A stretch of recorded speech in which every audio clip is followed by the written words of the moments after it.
हाय, मेरे चैनल में आपको वेलकम करता हूँ और आज जिस टॉपिक के बारे में हम बात करने वाले हैं वो है बैक ट्रेजेक्टरीज जो कि हम जनरेट कर सकते हैं नोवा हाई स्प्लिट मॉडल को यूज़ करके। तो नोवा बेसिकली एब्रीविएशन है national oceanic and atmospheric administration का। और हाई स्प्लिट जो है वो एब्रीविएशन है hybrid single particle Lagrangian integrated trajectory का। तो ये एक ऐसा मॉडल है जिसको आप यूज़ कर सकते हो अगर आप जानना चाहते हो कि आपकी लोकेशन पे एयर पार्सल्स कहाँ से होते हुए आए हैं। तो लेट्स से अगर आप environmental physics, environmental chemistry, atmospheric sciences या इन्वायरमेंटल साइंसेज के स्टूडेंट हैं और आप एयर पोल्यूशन के ऊपर काम कर रहे हैं, आप पोल्यूटेंट्स के बारे में जानना चाह रहे हैं कि आपके जो लोकेशन है, जो सैम्पलिंग साइट है, वहाँ पे पोल्यूटेंट्स कहाँ से आए हैं, तो आप इस टूल का इस्तेमाल कर सकते हैं। तो बेसिकली ये टूल क्या करता है कि ये आपको बैक ट्रेजेक्टरीज सिमुलेट करके दे देता है और उन बैक ट्रेजेक्टरीज को आप यूज़ करके सोर्सेज के बारे में जान सकते हैं कि जो आपके पास पोल्यूटेंट्स आ रहे हैं आपकी लोकेशन पे वो कहाँ से आ रहे हैं। और इसी तरह आप फॉरवर्ड ट्रेजेक्टरीज भी सिमुलेट करवा सकते हैं इस टूल को यूज़ करके। तो अगर आप जानना चाहते हैं कि लेट्स से कोई रेडियो एक्टिव मटीरियल अगर अगर रिलीज़ होता है एटमॉस्फेयर में और आप देखना चाहते हैं कि वो अगले 2 दिन या 3 दिन या मे बी 5 दिन में कितना फैलेगा या कहाँ तक फैलेगा, तो वो भी आप इसमें इस टूल को यूज़ करके सिमुलेट कर सकते हैं।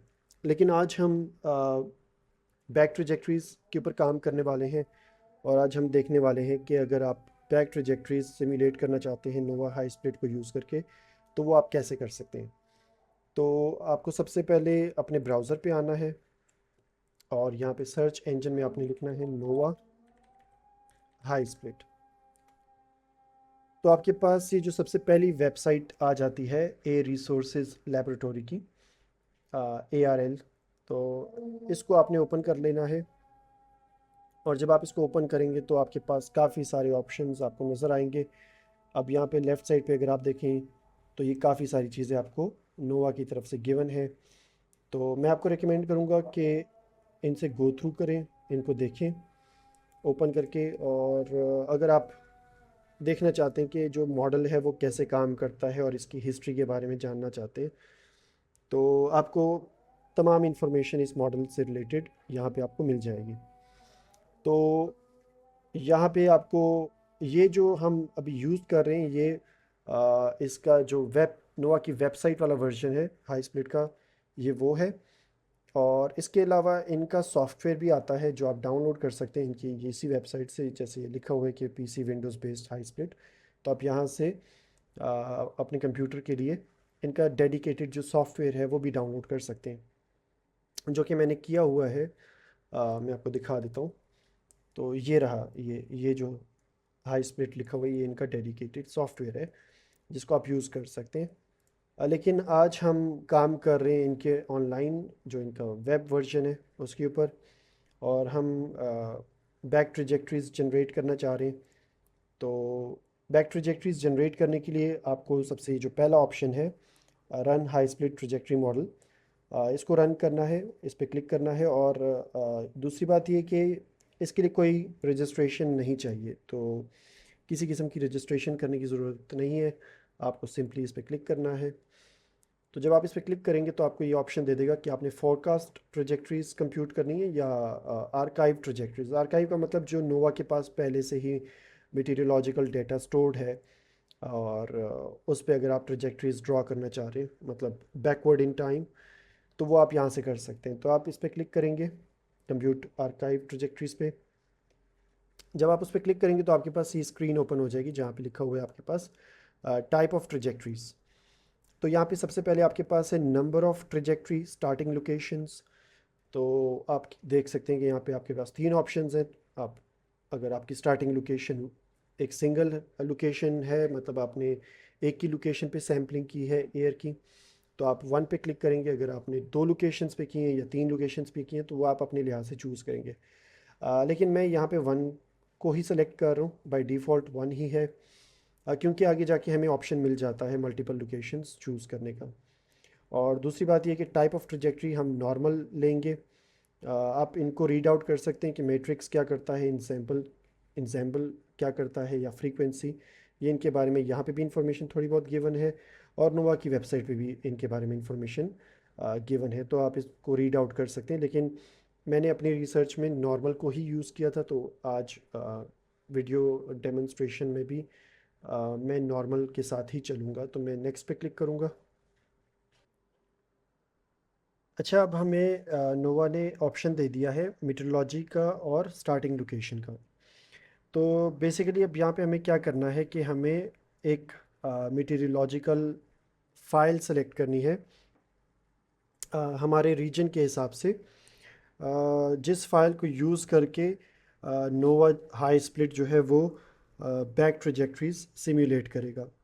क्योंकि लाजमी बात है, एयर पार्सल्स हैं तो उनके ऊपर टेम्परेचर का अफेक्ट होगा, प्रेशर का अफेक्ट होगा, विंड स्पीड, विंड डायरेक्शन, तो इन सब चीज़ों का अफेक्ट होगा, और उनका जो पाथ है वो एटमॉस्फेयर में चेंज होगा। तो ये जो मीटरोलॉजिकल फाइल्स हैं, अब ये वो सारा डेटा अपने पास रखती हैं। तो जैसे विंड पैटर्न्स हो गए, या टेम्परेचर हो गया, या ह्यूमिडिटी हो गया, या इसके अलावा एयर प्रेशर हो गया, तो ये सारा डेटा इन मीटरोलॉजिकल फाइल्स के अंदर होता है। और इन मीटरोलॉजिकल फाइल्स को यूज़ करके फिर जो हाई स्प्लिट है वो बैक ट्रेजेक्ट्रीज को सिम्युलेट करता है, एयर पार्सल्स के जो पाथ होते हैं उनको सिम्युलेट करता है। तो ये जो हमारे पास ऑप्शन है मीटरोलॉजी का, अगर इस ड्रॉप डाउन मेन्यू पे मैं क्लिक करूं तो आप देख सकते हैं कि काफ़ी सारे मेरे पास ऑप्शंस अवेलेबल हैं मीटरोलॉजिकल फाइल्स के। तो इनमें से आप कोई भी सिलेक्ट कर सकते हैं। मैंने अपनी रिसर्च में ये वाली फ़ाइल सेलेक्ट की थी, जो कि G-1 degree global 2006 to the present वाली फ़ाइल है। जी डैश बेसिकली होता है ग्लोबल डेटा एसिमिलेशन सिस्टम, और बैक ट्रेजेक्ट्रीज़ के लिए ये जी डैश वाली फ़ाइल काफ़ी बेहतर है, क्योंकि जैसे कि इसके नाम से ही ज़ाहिर है, ये ग्लोबल डेटा एसिमिलेशन सिस्टम है। तो ये क्या करता है कि जो मीटरोलॉजिकल कंडीशंस गुजर चुकी होती हैं, ये उनका रिकॉर्ड अपने पास रखता है। मतलब जो आपके पास क्लाइमेट की कंडीशन या वो सारा कुछ जो हो चुका होता है, उसका डेटा ये अपने पास रखता है। और इसके नीचे अगर आप देखें तो आपके पास GFS भी है, जो कि ग्लोबल फोरकास्ट सिस्टम है। अब ये क्या करता है, ये जी डैश की फ़ाइल को यूज़ करके आगे फोरकास्ट करता है कि कल, परसों या उससे अगले दिन मतलब जो एयर की पार्सल्स हैं या एयर की जो मूवमेंट है वो किस तरह होगी, ठीक है। तो ये आप फोरकास्ट के लिए यूज़ कर सकते हैं। लेट्स से कि आप जानना चाह रहे हैं कि आपकी लोकेशन से अगर कोई पोल्यूटेंट्स एटमॉस्फेयर में जाते हैं तो वो अगले 2 दिन 3 दिन में कहाँ तक जाएंगे और कितने फैलेंगे वो आपके जो एरिया है उसमें। तो फिर आप GFS के साथ जा सकते हैं। लेकिन चूंकि हम इंटरेस्टेड हैं बैक ट्रेजेक्ट्रीज सिमुलेट करने में, तो हम इसके साथ जाएंगे, जो कि G-1 डिग्री है। अगर आप नोटिस करें तो यहाँ पे एक और जी डैश की फ़ाइल भी अवेलेबल है, जो कि 0.5 डिग्री है। अब 0.5 डिग्री जो है, इसकी डिग्रीज़ कम है उसकी उसके हिसाब से, और कम डिग्री का मतलब ये होता है कि आपकी मीटरोलॉजिकल डेटा की जो रेजोल्यूशन होगी वो बेहतर होगी। अब इस मीटरोलॉजिकल डेटा का जो रेजोल्यूशन है वो बेहतर है इससे, लेकिन प्रॉब्लम ये है कि ये जो मीटरोलॉजिकल डेटा है ये 2019 में ख़त्म कर दिया गया था। तो ये एट द प्रेजेंट अवेलेबल नहीं है, तो इस वजह से हम इसको यूज़ नहीं कर सकते। यूज़ करेंगे भी तो कोई फ़ायदा नहीं होगा, क्योंकि इसमें 2019 के बाद का डाटा अवेलेबल नहीं है। इसके अलावा हमारे पास बाकी सारे भी डिफरेंट मीटरोलॉजिकल फाइल्स अवेलेबल हैं हमारे पास। जैसे नैम हो गया, ठीक है, या ई डैस वगैरह हो गया, या वॉर्फ हो गया। तो ये डिफरेंट हमारे पास मीटरोलॉजिकल फाइल्स हैं। इन मीटरोलॉजिकल फाइल्स के बारे में इंफॉर्मेशन नोवा की वेबसाइट पे अवेलेबल है। अगर आप चाहें तो इनको डिटेल से जाके देख सकते हैं। जैसे कि लेट्स से मैं दूसरा टैब ओपन करता हूँ और वहाँ पे मैं नोवा हाई स्प्लिट लिख के सर्च करता हूँ, एंड अगेन वही वेबसाइट में ओपन कर लेता हूँ। तो जिस तरह मैंने आपको शुरू में बताया कि ये हमारे पास डिफरेंट ऑप्शंस हैं जिनको आप देख सकते हैं और जिनके बारे में आप पढ़ सकते हैं, ठीक है। तो अगर मैं इस ऑप्शन को चूज़ करूं जो कि आर्काइव्ड डेटा इंफॉर्मेशन है, इसको अगर मैं क्लिक करूं तो ये आपके पास आ जाता है ग्रेडेड मीटेरोलॉजिकल डेटा आर्काइव्स, ठीक है। और अगर मैं नीचे जाऊं तो यहाँ पे आपको नज़र आएगा कि यहाँ पे आपके पास डिफरेंट मीटेरियोलॉजिकल फाइल्स का डाटा गिवन है, ठीक है। अब जैसे ये नैम्स है, तो ये कौन से रीजन को कवर करता है, ये अलास्का और हवाई जैसे रीजन को कवर करता है। और यहाँ पे इनका ग्रिड डोमेन मैप भी गिवन है। जैसे ये अगर मैं इधर क्लिक करूँ तो ये आपके पास अलास्का का ग्रेडेड मैप दिया हुआ है। तो ये जो नेम्स है ये अलास्का को कवर करता है, हवाई का भी ग्रेडेड मैप आपको गिवन है, तो हवाई को भी कवर करता है, ठीक है। इसलिए हम नेम्स के साथ नहीं गए क्योंकि ये हमारे रीजन को कवर नहीं करता। तो आपको वो मीटेरोलॉजिकल फाइल सेलेक्ट करनी होगी जो आपके रीजन को कवर करता है, जो आपके रीजन के स्पेसिफिक है, ठीक है। जैसे अब मैंने GS 1 डिग्री सेलेक्ट किया था अपनी रिसर्च में, और अगर मैं इसका ग्रिड डोमेन मैप देखूं तो ये देखिए आपके पास पूरा ग्लोब आ जाता है, ठीक है। तो इसीलिए मैंने GS को सिलेक्ट किया क्योंकि ये पूरे ग्लोब को कवर करता है, जिसमें पाकिस्तान भी आ जाता है। क्योंकि मेरी जो सैम्पलिंग साइट है वो मेरी जो सैम्पलिंग साइट थी वो इंडस्ट्रियल एरिया इस्लामाबाद पाकिस्तान में थी।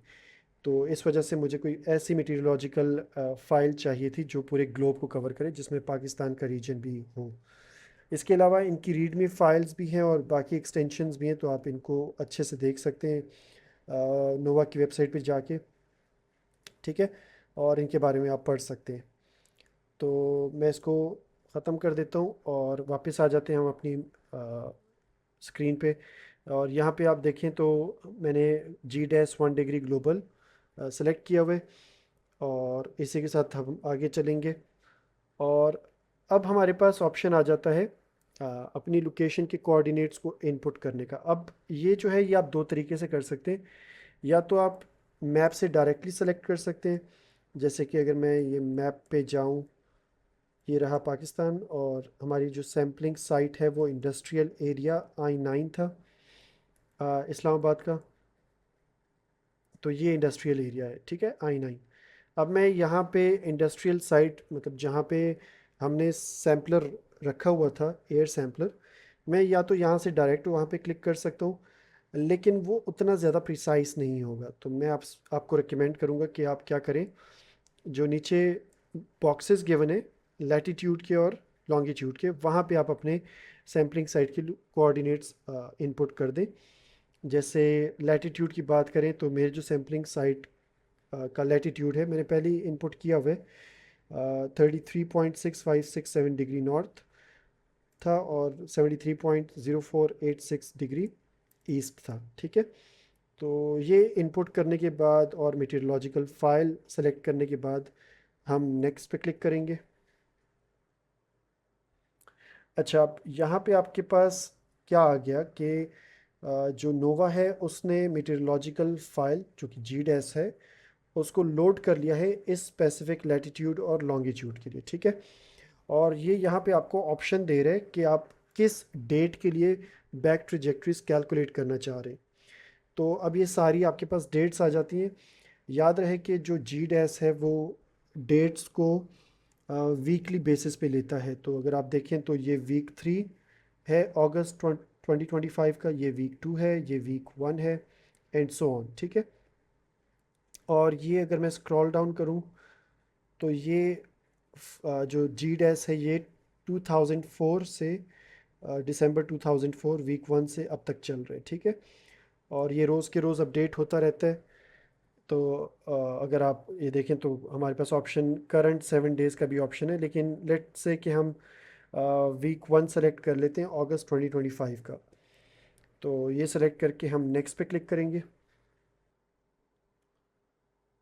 अच्छा, अब स्क्रीन पे आपको नोवा ने मॉडल रन डिटेल्स दे दिए। तो ये अगर आप नीचे देखें तो आपके पास काफ़ी सारे ऑप्शंस आपको मिल जाते हैं, ठीक है।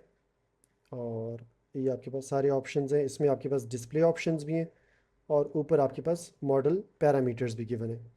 और अगर आप सबसे ऊपर देखें तो ये लिखा हुआ है कि the archive data file GDAS has data beginning at this particular date.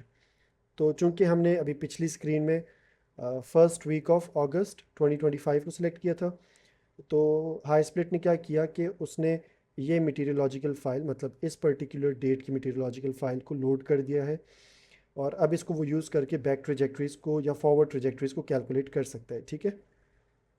और अगर आप साथ देखें तो यहाँ पे यूटीसी लिखा हुआ है, जो कि कोऑर्डिनेटेड यूनिवर्सल टाइम है। तो जो नोवा हाई स्प्लिट है वो एक्चुअल में टाइम कोऑर्डिनेटेड यूनिवर्सल टाइम में लेता है।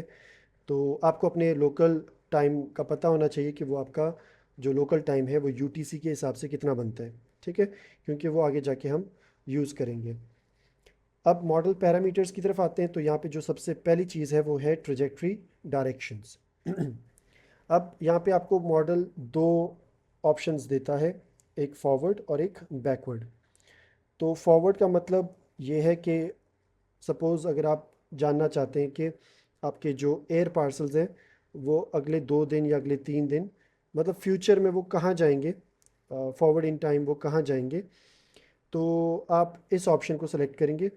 अगर आपने देखना है कि आपके जो पोल्यूटेंट्स हैं या जो आपके एयर पार्टिकल्स हैं या पोल्यूटेंट के पार्टिकल्स हैं या एयर पार्सल्स हैं, वो इन फ्यूचर कितना आगे जाएंगे, कहाँ जाएंगे, ठीक है, किस टाइम पे वो कहाँ होंगे, तो ये सारी चीज़ें आप यहाँ से कैलकुलेट कर सकते हैं। ठीक है, लेकिन हम आज बैकवर्ड ट्रेजेक्ट्री में इंटरेस्टेड हैं, क्योंकि हम ये देखना चाह रहे हैं कि हमारी सैम्पलिंग साइट पे जो एयर पार्सल्स हैं वो कहाँ से आए हैं, ताकि हम उनके सोर्स का पता लगा सकें, कि वो जो एयर पार्सल्स हैं, मतलब जो वो पोल्यूटेंट्स हैं जो एयर में हमारे सैम्पलिंग साइट की तरफ आए हैं, वो कहाँ से ओरिजिनेट हुए। तो इस वजह से हम बैकवर्ड को सिलेक्ट करेंगे। उसके बाद हमारे पास नेक्स्ट ऑप्शन वर्टिकल मोशन का है। अब नोवा जो है वो 3 डिफरेंट ऑप्शंस आपको देता है। पहला ऑप्शन जो है वो मॉडल वर्टिकल वेलोसिटी है। बेसिकली ये जो वर्टिकल मोशन हो रही है पार्सल्स की, एयर पार्सल्स की, ये उसको डील करते हैं। ठीक है, तो ये तीनों डिफरेंट ऑप्शंस हैं जो 3 डिफरेंट तरीके से एयर पार्सल्स की मूवमेंट को देखते हैं अलोंग वाई एक्सिस आप कह लें। ठीक है, मतलब अलोंग वर्टिकल एक्सिस। तो सबसे पहला जो ऑप्शन है वो सबसे ज़्यादा रियलिस्टिक ऑप्शन है, which is model vertical velocity. तो यहाँ पे नोवा क्या करता है कि रियलिस्टिक सिनेरियोज क्रिएट करता है, मतलब जो रियल आपके जो मीटीरोलॉजिकल फाइल है वहाँ से जो इसको डाटा मिला होता है एयर प्रेशर का, टेम्परेचर का, तो उनको यूज़ करके रियलिस्टिक मोशन दिखा रहा होता है आपको एयर पार्सल्स की। ठीक है, अलोंग द वर्टिकल डायरेक्शन। और दूसरा ऑप्शन जो आपके पास है वो आपके पास आइसोबैरिक का ऑप्शन है। अब इसमें आपके पास जो नोवा हाई स्प्लिट मॉडल है वो कंसिडर करता है कि आपके जो प्रेशर है, एटमॉस्फेरिक प्रेशर, वो कांस्टेंट है। तो लाजमी बात है, जब एक कांस्टेंट प्रेशर होगा तो वर्टिकल मोशन एयर पार्सल्स की रुक जाएगी। ठीक है, तो इसमें आपके जो एयर पार्सल्स हैं उनकी अप एंड डाउन मोशन को वो रोक देता है। तो ये भी कुछ स्टडीज़ में यूज़ होता है, लेकिन अगर आप पोल्यूटेंट्स के साथ डील कर रहे हैं तो आपको सबसे पहला ऑप्शन ज़्यादा सूट करेगा, क्योंकि ये आपको रियलिस्टिक सिनेरियो बना के देता है एयर पार्सल्स के ट्रांसपोर्ट का। तीसरा ऑप्शन हमारे पास आइसेंट्रोपिक है। अब ये जो आपके पास ऑप्शन है, अब इसमें क्या होता है कि मॉडल सपोज करता है कि आपके पास जो एयर पार्सल्स हैं वो कांस्टेंट पोटेंशियल टेम्परेचर को फॉलो कर रहे हैं। ठीक है, अब पोटेंशियल टेम्परेचर क्या चीज़ है? पोटेंशियल टेम्परेचर का मतलब वो टेम्परेचर जो एयर पार्सल्स का सी लेवल पे होगा। मतलब लेट से अगर एयर पार्सल ऊपर एटमॉस्फेयर में है तो उसके ऊपर प्रेशर कम लगेगा, एटमॉस्फेरिक प्रेशर। तो एटमॉस्फेरिक प्रेशर कम होने की वजह से उस पोल्यूटेंट का जो टेम्परेचर होगा या एयर पार्सल का जो टेम्परेचर होगा वो कम होगा। लेकिन जैसे जैसे वो एयर पार्सल या पोल्यूटेंट नीचे आएगा तो उसके ऊपर प्रेशर बढ़ता जाएगा और एज अ रिज़ल्ट उसका टेम्परेचर भी बढ़ता जाएगा, जो आपका एडियाबैटिक प्रोसेस होता है। तो इसी तरह आइसेंट्रोपिक में पोटेंशियल टेम्परेचर से मतलब ये होता है कि मॉडल जो है वो एयर पार्सल्स को मीन सी लेवल पे लेके आता है। ठीक है, अगेन वही मीटीरियोलॉजिकल फाइल को यूज़ करके, और वहाँ से उनका टेम्परेचर देख लेता है कि अगर ये एयर पार्सल सी लेवल पे होंगे तो वहाँ पे इसका टेम्परेचर कितना होगा। तो लेट्स से अगर एयर पार्सल का टेम्परेचर 20 डिग्रीज़ आप हमारे पास आ जाता है सी लेवल पे, तो अब ये मॉडल जो है वो 20 डिग्रीज ही इसका टेम्परेचर रखेगा, बेशक ये एटमॉस्फेयर में कहाँ कहीं पे भी हो, ठीक है। तो वो मैटर नहीं करता कि आपका पार्टिकल कहाँ पे है एटमॉस्फेयर में, उसका जो पोटेंशियल टेम्परेचर होगा वो कांस्टेंट रहेगा, वो चेंज नहीं होगा। तो ये हम मतलब यूज़ कर सकते हैं अगर हमें हायर एल्टीट्यूड की स्टडी करनी हो।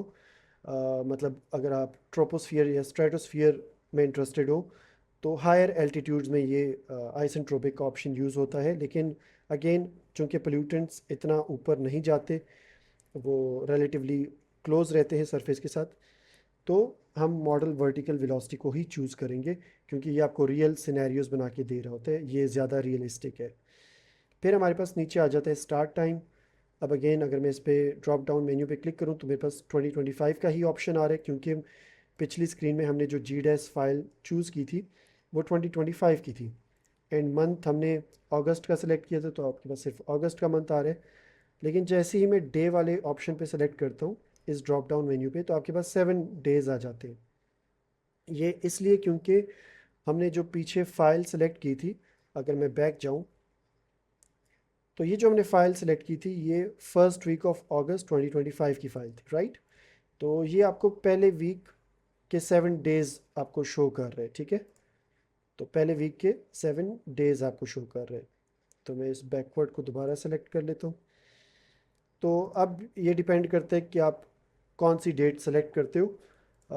आपके पीएम कंसंट्रेशन पे डिपेंड करता है। लेट्स से किसी दिन अगर आपके पास पीएम की कंसंट्रेशन ज़्यादा आ जाती है, पर्टिकुलेट मैटर की कंसंट्रेशन आपके पास ज़्यादा आ जाती है सैम्पलिंग साइड पे, और आप देखना चाहते हैं कि उस दिन ऐसा क्या हुआ कि आपके पास, या उससे पिछले 2-3 दिन पहले, उससे उस पोल्यूटेंट के आपके सैम्पलिंग साइट पे पहुंचने से 2-3 दिन पहले ऐसे क्या हुआ कि आपके पास उसकी कंसंट्रेशन हाई मिल रही है, तो आप इस ऑप्शन से मतलब उस पर्टिकुलर डेट को सेलेक्ट कर सकते हैं, ठीक है। तो लेट्स से मैं 7th डे को सिलेक्ट कर लेता हूँ, और फिर हमारे पास आवर का ऑप्शन है। अब अगेन मैंने आपको बताया था कि आपको अपना टाइम, लोकल टाइम पता होना चाहिए यूटीसी के लिहाज से, ठीक है। तो पाकिस्तान जो है वो यूटीसी +5 में आता है। तो अगर मैं 6 PM सेलेक्ट करना चाहूँगा लोकल टाइम के हिसाब से, तो वो यूटीसी 13th आवर होगा। तो मैंने 13th आवर सेलेक्ट कर लिया यूटीसी के हिसाब से, और ये पाकिस्तान के लोकल टाइम के हिसाब से शाम के 6 बजे बनते हैं, ठीक है, 6 PM। उसके बाद हमारे पास टोटल रन टाइम है। मतलब आप अगर देखना चाहते हैं कि आपके जो एयर पार्सल्स हैं, मतलब अ, अगर आप उनकी लॉन्ग रेंज ट्रांसपोर्ट को देखना चाहते हैं या शॉर्ट रेंज ट्रांसपोर्ट को देखना चाहते हैं, तो यहाँ से आप उनका टोटल रन टाइम सेट कर सकते हैं। अब ये 24 आवर्स पे सेट है। तो इसका क्या मतलब है कि जो मॉडल आपके पास बैक ट्रेजेक्ट्री क्रिएट करेगा वो एक दिन पहली की बैक ट्रेजेक्ट्री होगी। मतलब लेट्स से अगर मैं आज 6 बजे इसको रन करता हूँ, मतलब 13th आवर को सिलेक्ट करके इसको रन करता हूँ, तो ये मुझे ये बता देगा कि कल 6 बजे वो एयर पार्सल्स कहाँ थे, ठीक है। और उसकी वो एक कंप्लीट ट्रेजेक्ट्री बना लेगा तब से लेकर अब तक, ठीक है। तो आपके पास 24 घंटे का उसका पूरा डेटा मिल जाएगा, मतलब आपको उसका पाथ मिल जाएगा उस एयर पार्सल का कि वो पिछले एक दिन में कहाँ कहाँ से होता हुआ आपकी सैम्पलिंग साइट पे पहुंचा है, ठीक है।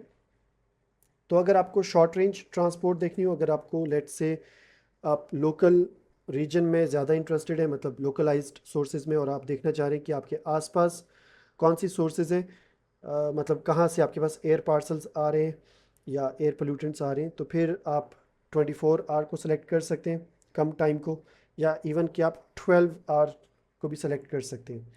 लेकिन चूंकि मैं इंटरेस्टेड था लॉन्ग रेंज ट्रांसपोर्ट में, क्योंकि मैं देखना चाह रहा था कि जो पाकिस्तान के आसपास डिफरेंट रीजन्स हैं, डिफरेंट कंट्रीज़ हैं, वहाँ से तो पोल्यूटेंट्स कहीं नहीं आ रहे। तो मैं चूँकि इस चीज़ में इंटरेस्टेड था, तो इस वजह से मैंने बैक ट्रेजेक्ट्री 72 आवर्स तक चलाई थी, जो कि बनते हैं 3 डेज़। तो अगर आप लॉन्ग रेंज ट्रांसपोर्ट में इंटरेस्टेड हैं तो आप ज़्यादा टाइम देंगे, और अगर आप शॉर्ट रेंज ट्रांसपोर्ट में इंटरेस्टेड हैं तो आप कम टाइम देंगे। तो ये टोटली आप पे डिपेंड करता है। उसके बाद हमारे पास ऑप्शन है start a new trajectory every dash number of hours. तो ये बेसिकली क्या करता है कि अगर लेट से मैं इसको सेलेक्ट कर लूँ 6, तो अब क्या होगा कि जो हाई स्प्लिट है वो हर 6 घंटे के इंटरवल के साथ नई ट्रेजेक्ट्री क्रिएट करता रहेगा। तो टोटल रन टाइम 72 आवर्स है और मैं टाइम इंटरवल 6 आवर्स का दे रहा हूँ। तो 72 डिवाइडेड बाय 6 आपको कितना मिल जाता है? 12। तो इसका मतलब ये है कि मेरे पास नोवा 6 आवर के इंटरवल पे हर एक नई ट्रेजेक्ट्री स्टार्ट करता रहेगा और ये टोटल 12 ट्रेजेक्ट्रीज स्टार्ट करेगा और हर एक ट्रेजेक्ट्री 72 आवर्स बैकवर्ड जाएगी टाइम में। मतलब ये नोवा तब तक नई ट्रेजेक्ट्रीज बनाता रहेगा जब तक ये टाइमलाइन कवर ना हो जाए 72 आवर्स का। तो ये 6 आवर के इंटरवल पे नई नई ट्रेजेक्ट्रीज बनाता रहेगा, लेकिन फ़िलहाल के लिए हम इसको ज़ीरो रखते हैं क्योंकि मैं नहीं चाहता कि और ट्रेजेक्ट्रीज बनती जाएं बैकवर्ड इन टाइम। मतलब लेट्स से अगर मैं 6 इसको रख लेता हूँ तो इसका मतलब ये कि फ़र्स्ट ट्रेजेक्ट्रीज जो बनेंगी वो 13th आवर पे बनेंगी और जो इसके बाद इससे 6 घंटे पीछे जाएंगे तो दोबारा नई ट्रेजेक्ट्रीज बनेंगी, उससे 6 घंटे पीछे जाएंगे तो और नई ट्रेजेक्ट्रीज बनेंगी। तो नोवा ये काम करता रहेगा जब तक ये पूरा टाइमलाइन कवर ना हो जाए, जब तक आप पूरे 72 आवर्स पीछे ना चले जाए। ठीक है, तो ये इसको मैं फ़िलहाल ज़ीरो कर देता हूँ और मैक्सिमम नंबर ऑफ़ ट्रेजेक्ट्रीज़ यहाँ पे बाय डिफ़ॉल्ट 24 है। तो ये टोटली आप पे डिपेंड करता है। तो लेट्स से अगर आपके पास बहुत ज़्यादा ट्रेजेक्ट्रीज़ बन रही हैं लेकिन आप उसको एक मैक्सिमम नंबर देना चाह रहे हैं कि इससे ज़्यादा ट्रेजेक्ट्रीज़ ना बने, तो आप वो यहाँ से दे सकते हैं। तो बाय डिफ़ॉल्ट 24 ट्रेजेक्ट्रीज़ हमारे पास यहाँ पे सेलेक्टेड है। तो इसका मतलब ये है कि बेशक अगर 30 ट्रेजेक्ट्रीज भी बन रही होंगी तो नोवा 24 से ज़्यादा नहीं बनने देगा। ये 24 इसकी लिमिट है, ठीक है। ये 24 ट्रेजेक्ट्री से ज़्यादा ट्रेजेक्ट्रीज नहीं बनने देगा। तो इसको भी आप अपने लिहाज से चेंज कर सकते हैं, जितनी लिमिट आप रखना चाहें आप रख सकते हैं। तो मैं इसको बाय डिफ़ॉल्ट पे ही रख रहा हूँ 24 पे। उसके बाद हमारे पास हमारी सैम्पलिंग साइट के कोऑर्डिनेट्स प्लेस करने के हमारे पास बॉक्सेस आ जाते हैं। मतलब आप यहाँ पे लैटिट्यूड और लॉन्गिट्यूड प्लेस कर सकते हैं अपने लोकेशन के, अपने सैम्पलिंग साइट के। और मैंने आपको शुरू में बताया था कि नोवा हाई स्प्लिट आपको और मतलब आगे जाके आपको और लोकेशन के कोऑर्डिनेट्स इनपुट करने के लिए ऑप्शन देगा। तो ये आप देख सकते हैं आपके पास 3 डिफरेंट लोकेशन के कोऑर्डिनेट्स आप यहाँ पे प्लेस कर सकते हैं। लेकिन चूंकि मेरी रिसर्च में हम सिर्फ एक ही सैम्पलिंग साइट को डील कर रहे थे तो इस वजह से मैं सिर्फ एक ही सैम्पलिंग साइट के कोऑर्डिनेट्स प्लेस कर रहा हूँ। उसके बाद हमारे पास ऑप्शन आ जाता है ऑटोमेटिक मिड बाउंड्री लेयर का। अब ये बाय डिफ़ॉल्ट नो पे है, इस पे हम थोड़ी देर में आते हैं। मैं पहले आपको हाइट के बारे में बता देता हूँ। तो हाइट क्या है?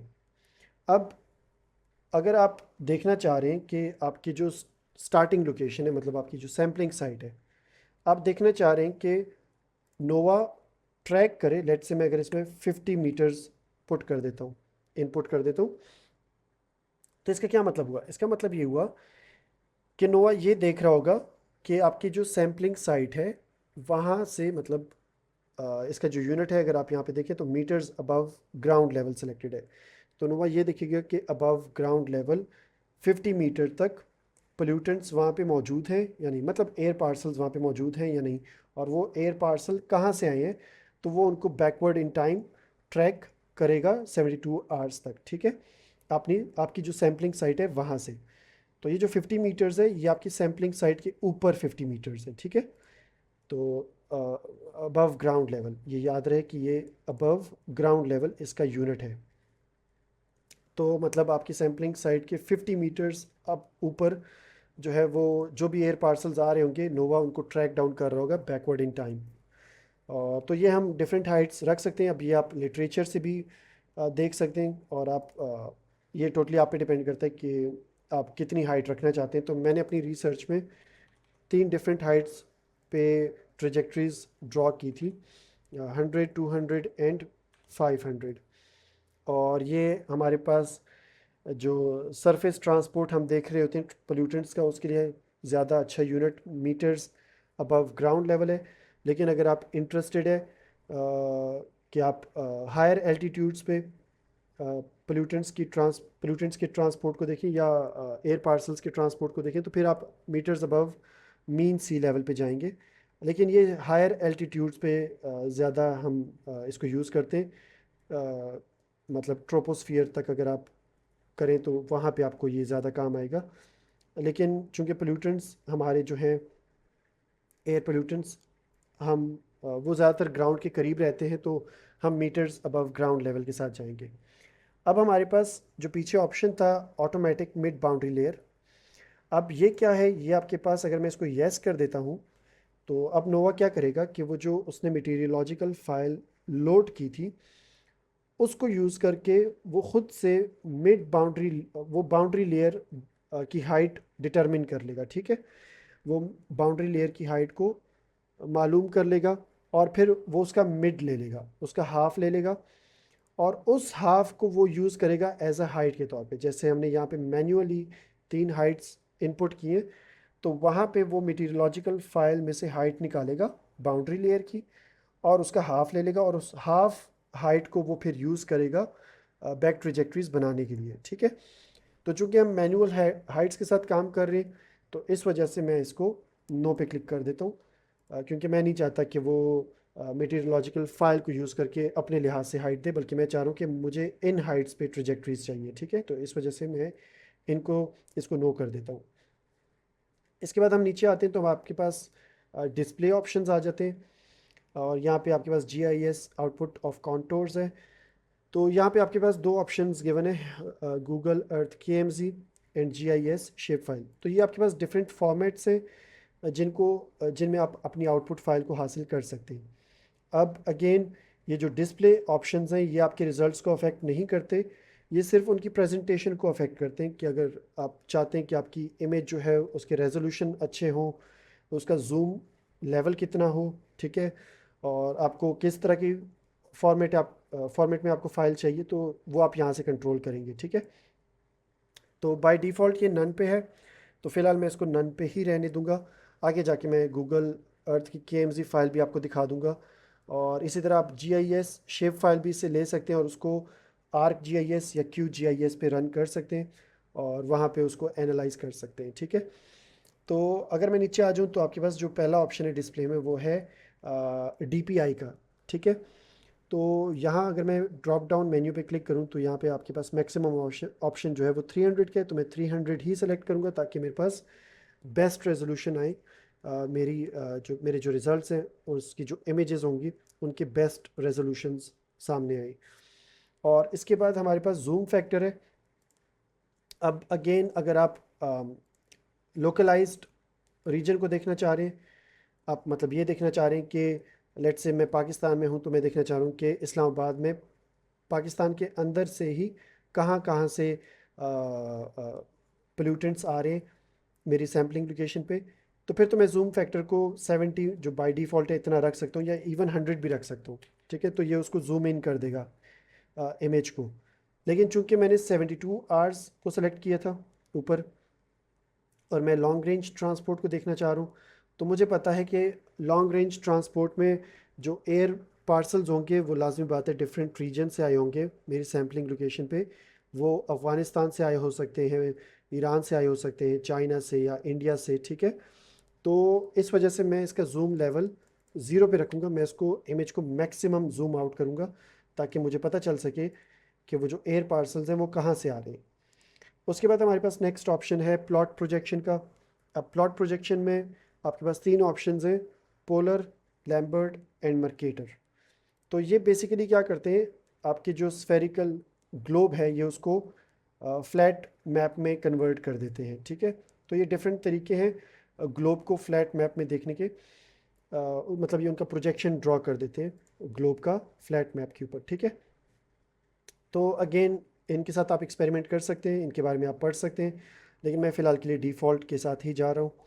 उसके बाद हमारे पास आ जाता है वर्टिकल प्लॉट हाइट यूनिट्स। ठीक है, जो आपके पास वर्टिकल प्लॉट बनेगा अभी जब रिज़ल्ट्स आएंगे आपके पास, तो वहाँ पे आप वर्टिकल प्लॉट में क्या यूनिट यूज़ करना चाह रहे हैं, मतलब आप मीटर्स AGL को लेना चाह रहे हैं, मतलब आप उसकी हाइट देखना चाह रहे हैं कि आपका जो एयर पार्सल है वो कितना ऊपर है ग्राउंड से, या आप उसका प्रेशर देखना चाह रहे हैं कि किस टाइम पे उसका क्या प्रेशर था, या उसका पोटेंशियल टेम्परेचर देखना चाह रहे हैं, थीटा। तो ये आप डिफरेंट यूनिट सेलेक्ट कर सकते हैं। तो मैं उसकी हाइट देखना चाहूँगा कि किस टाइम पे आपका जो एयर पार्सल है वो कितने हाइट पे था। तो मैं ये देखने में इंटरेस्टेड हूँ, तो इस वजह से मैं मीटर्स AGL के साथ ही चलूँगा। फिर हमारे पास लेबल इंटरवल आ जाता है। तो ये रिज़ल्ट आने के बाद मैं आपको इसके बारे में बताता हूँ कि लेबल इंटरवल से क्या मतलब है, प्लॉट कलर ट्रेजेक्ट्री से क्या मतलब है, और use same colours for each source location, इससे क्या मतलब है। ठीक है। तो बेसिकली अगर आप प्लॉट कलर ट्रेजेक्ट्रीज़ की अगर मैं यहीं पे बात करूँ, तो ये क्या है कि आपके पास डिफरेंट कलर्स दे देता है डिफरेंट ट्रेजेक्ट्रीज़ को। ठीक है। और ये नीचे जो ऑप्शन है, अब मतलब अगर इसको मैं नो करूँगा, प्लॉट कलर ट्रेजेक्ट्रीज़ को अगर मैं नो कर दूँगा, तो ये सारी ट्रेजेक्ट्रीज़ को ब्लैक कलर में बनाना शुरू कर देगा। तो उससे आपको मतलब विजुअली पता नहीं चलेगा कि आपकी जो ट्रेजेक्ट्रीज़ हैं वो कहाँ से आ रही हैं, वो उनमें मिक्सअप होंगी। ठीक है, मैप के ऊपर तो आपको बिल्कुल भी आइडिया नहीं होगा। तो आप इसको येस पे क्लिक रहने दें, ताकि आपके पास डिफरेंट कलर्स में ट्रेजेक्ट्रीज बन के आएँ। उसके बाद जो आपके पास नीचे ऑप्शन है वो है use same colours for each source location. तो अगर मैं इसको येस पे ही रहने दूँ, तो अब होगा क्या कि जो सिंगल सोर्स लोकेशन होगी, उससे जितनी भी ट्रेजेक्ट्रीज मेरे सैम्पलिंग साइट की तरफ आ रही होंगी, उन सब का कलर सेम होगा। ठीक है। तो वो भी आप रिजल्ट्स में देख लेंगे कि अगर हम same colour for each source location को सिलेक्ट करेंगे, तो जो एक तरफ से मतलब जो एक सिंगल साइड से जो ट्रेजेक्ट्रीज आ रही होंगी, मतलब जो सेम सेम सोर्स से आ रही होंगी, वो एक ही कलर उनको मॉडल दे देगा। उसके बाद हमारे पास प्लॉट सोर्स लोकेशन सिंबल। तो ये क्या करता है, आपका जो सोर्स लोकेशन है, मतलब जहाँ से आप बैक ट्रेजेक्ट्रीज ड्रॉ कर रहे हैं, आपकी जो सैम्पलिंग साइट है, ये उसके ऊपर एक मार्क लगा देते हैं स्टार की शेप में। तो ताकि आपको पता चल सके कि आपका जो सैम्पलिंग मतलब सोर्स लोकेशन है वो कहाँ पे है। ठीक है।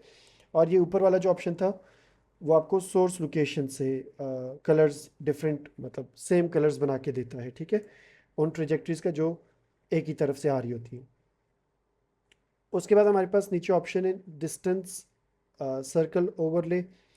तो इससे हमारे पास मैप के ऊपर कंसेंट्रिक सर्कल्स बन जाते हैं। वो भी मैं आपको दिखा दूंगा जब एक बार रिजल्ट आ जाएगा।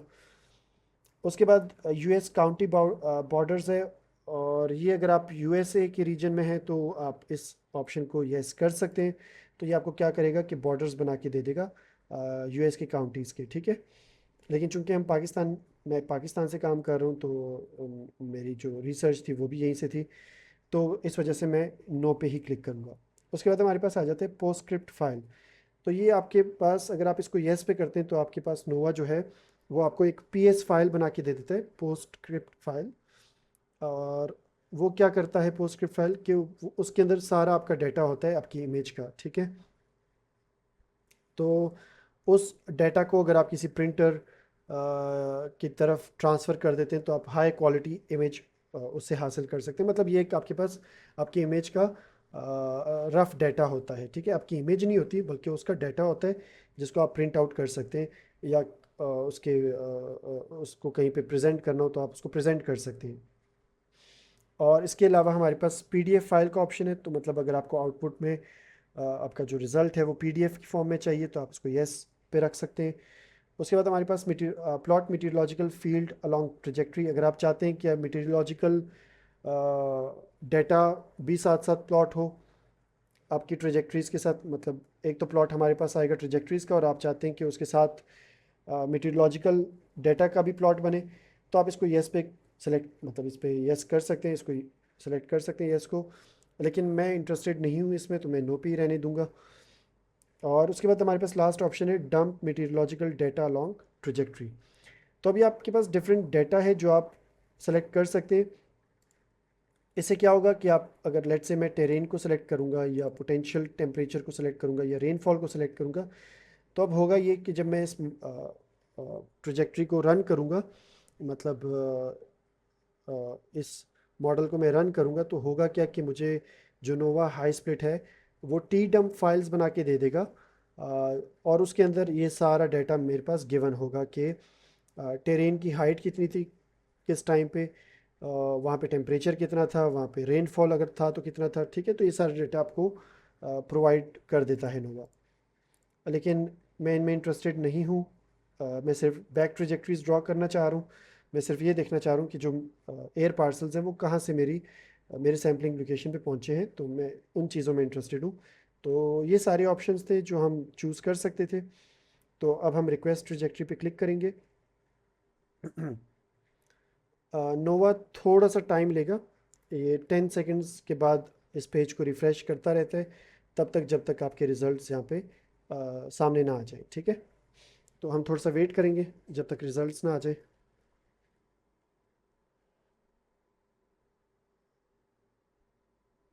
ओके, तो अब आपके पास रिज़ल्ट आ चुका है और आपके पास दो डिफरेंट फॉर्मेट्स में आपको दिया हुआ है इसने रिज़ल्ट, एक डॉट गिफ में और एक डॉट पीडीएफ में। तो अगर मैं इस पर क्लिक करूँ तो आप ये देख सकते हैं कि ये आपके पास बैक ट्रेजेक्ट्रीज बन के आ चुकी हैं, ठीक है।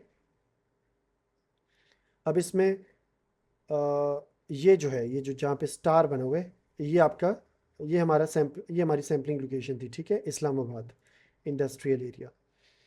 और इसके अलावा अगर आप इन बैक ट्रेजेक्ट्रीज पे गौर करें तो ये इनका कुछ कुछ टाइम के लिए ये इंडिया से भी क्रॉस करते हुए आ रही हैं और ये पूरा पंजाब को कवर करके फिर इस्लामाबाद की तरफ आ रही है, ठीक है, कराची वाली साइड से, सिंध वाली साइड से। और ये अगर आप यहाँ पे नोटिस करें तो ये आपके पास meters above ground level given है, ठीक है, क्योंकि मैंने वहाँ पे मीटर्स एजीएल को सेलेक्ट किया था वर्टिकल प्लॉट के लिए, ठीक है। और इसके अलावा ये आपके पास जो स्टार है, अगेन ये आपके सैम्पलिंग लोकेशन को शो कर रहे हैं। तो मैंने आपको बताया था कि हम डिफरेंट हाइट्स पे बैक ट्रेजेक्ट्रीज कैलकुलेट करना चाह रहे हैं और हमने तीन डिफरेंट हाइट्स ली थी, 100, 200 और 500। वो अब आपको 200 दिखा नहीं रहा क्योंकि 200, 500 और 100 के बीच में फॉल कर रहे हैं। तो ये स्टेप वाइज चलते हैं, 100, 500 फिर 1000 एंड सो ऑन। तो इस वजह से वो आपको शो नहीं कर रहा है। और ये आपके पास तीन ट्रेजेक्ट्रीज इसलिए बनी है क्योंकि हर एक हाइट से एक ट्रेजेक्ट्री निकली है और वो बैकवर्ड इन टाइम गई है। और ये अगर आप नोटिस करें तो 6 आवर्स का इंटरवल इसने दिया है, ठीक है, क्योंकि हमने 6 आवर का इंटरवल चूज़ किया था। तो 12 फिर 6 फिर 0 फिर 18 और ये इस तरह बैकवर्ड चलता जाएगा, ठीक है। और अगर आप डेट को नोटिस करें तो ये आपके पास 7 अगस्त है, फिर ये 6 अगस्त और ये फिर 5 अगस्त, ठीक है।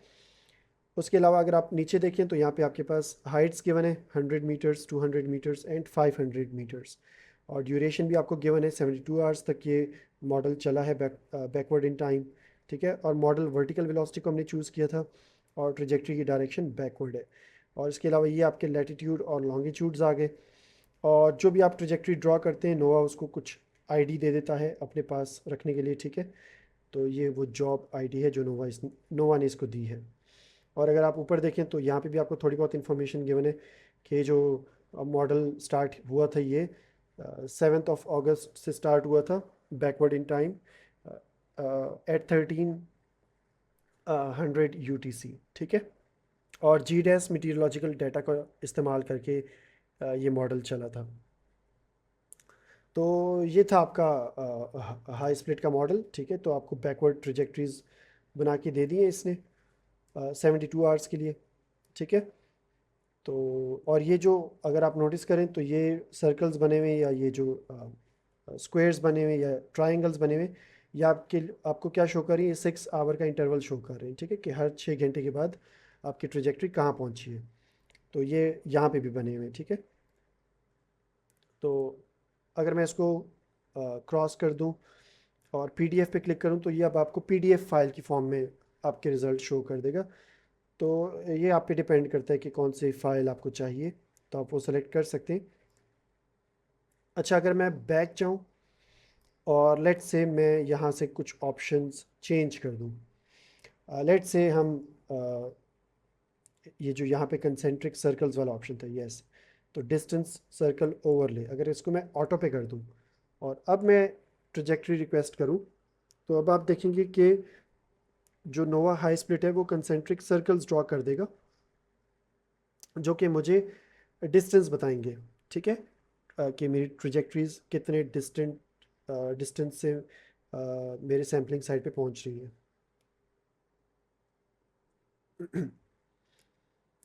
तो अगेन मैं गिफ फाइल पे क्लिक करूँगा और ये आप देख सकते हैं कि इसने सोर्स लोकेशन से कंसेंट्रिक सर्कल्स बना के दे दिए और उसने आपको डिस्टेंस भी दे दिए 400 किलोमीटर्स 800 एंड सो ऑन। ठीक है, तो ये भी आपके पास एक ऑप्शन है जो आप चूज़ कर सकते हैं अगर आप डिस्टेंस में भी इंटरेस्टेड है। तो इसको मैं ख़त्म कर देता हूँ। अगेन इसकी भी पीडीएफ फाइल आप हासिल कर सकते हैं, तो वही सेम चीज़ आपको पीडीएफ में भी मिल जाएगी। अगर मैं दोबारा बैक जाऊँ और लेट्स से मैं यहाँ पे इंटरवल जो है वो 12 आवर्स का चूज़ कर लेता हूँ। ठीक है, तो अगर मैं अब और इसके अलावा एक और ऑप्शन को भी हम चेंज कर देते हैं, जैसे मैं यहाँ पे वर्टिकल प्लॉट में प्रेशर को सेलेक्ट कर लेता हूँ। ठीक है, तो अगर अब मैं रिक्वेस्ट करूँ ट्रजेक्ट्री, तो अब आपके पास कंसेंट्रिक सर्कल्स भी आएंगे। ठीक है, वर्टिकल प्लॉट जो है वो प्रेशर की फॉर्म में आएगा और इसके अलावा जो इंटरवल्स हैं वो अब 6 आवर्स के नहीं आएंगे बल्कि 12 आवर्स के आएंगे।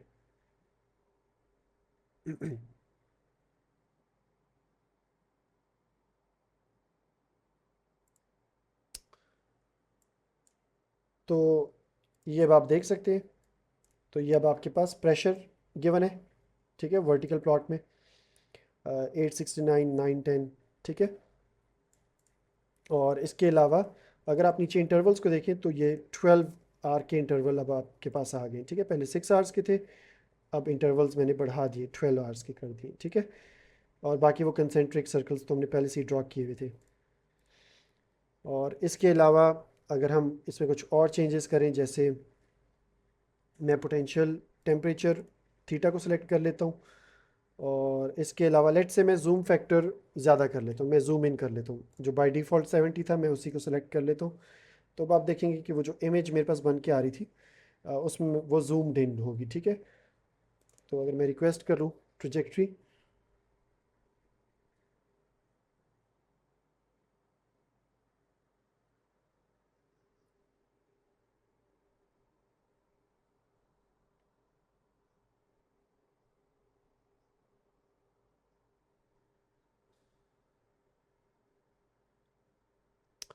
ओके, तो अब हम अगेन गिव फाइल पे क्लिक करेंगे।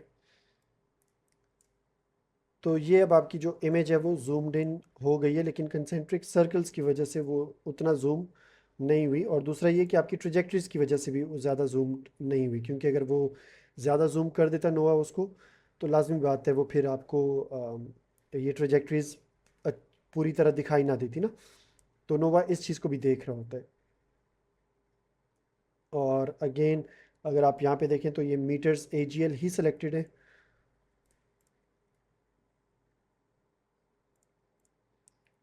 तो मतलब थीटा सेलेक्ट करने से कुछ हुआ नहीं, क्योंकि अगेन हमने ऊपर आइसेंट्रोपिक ऑप्शन को सेलेक्ट नहीं किया था, तो इस वजह से वो पोटेंशियल टेम्परेचर की फॉर्म में हमें नहीं दे रहा। और लेट्स से अगर मैं यहाँ पे असल में मैं इसको जूम इन करके दिखाना चाह रहा हूँ, तो मैं ट्रजेक्ट्री की लेंथ जो है वो कम कर देता हूँ। मैं 24 आवर्स बैक ट्रजेक्ट्री ड्रॉ करता हूँ और अब जूम लेवल मैं 70 पे रखता हूँ। तो अब हम देखते हैं कि क्या असर पड़ता है हमारे रिजल्ट्स पे।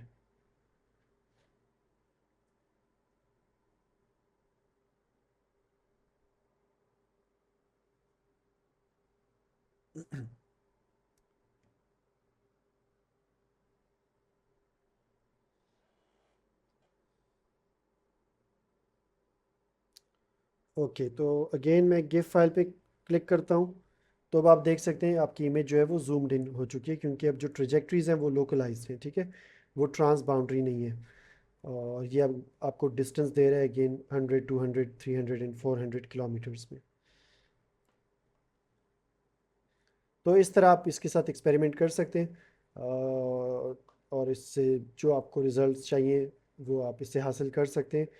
तो अगर मैं इसको 6 आवर्स पे वापस कर दूं, ठीक है, इंटरवल्स को। और हाँ, यहाँ पे एक और चीज़ जो मैं आपको बताना चाह रहा था, आपने देखा कि जो ट्रेजेक्टरीज़ हैं उन सबका कलर डिफरेंट था, तो रेड ब्लू ग्रीन में आपको ट्रेजेक्टरीज़ मिल रही थी। ठीक है, और इसके अलावा आपके पास यहाँ पे एक और भी ऑप्शन है, प्लॉट सोर्स लोकेशन सिंबल। अगर मैं इसको नो कर दूँ और मैं कंसेंट्रिक सर्कल्स ऑफ कर देता हूँ, क्योंकि इससे इमेज हमारी ज़्यादा क्लियर नज़र नहीं आ रही, तो मैं डिस्टेंस सर्कल ओवरले को ऑफ कर देता हूँ। और अब मैं अगर ट्रेजेक्टरी रिक्वेस्ट करूँ, तो अब आप देखेंगे कि आपके पास जो सिंबल वो बना के दे रहा था स्टार का आपके सोर्स लोकेशन पे, मतलब आपकी सैम्पलिंग साइट पे, अब वो आपको नहीं देगा।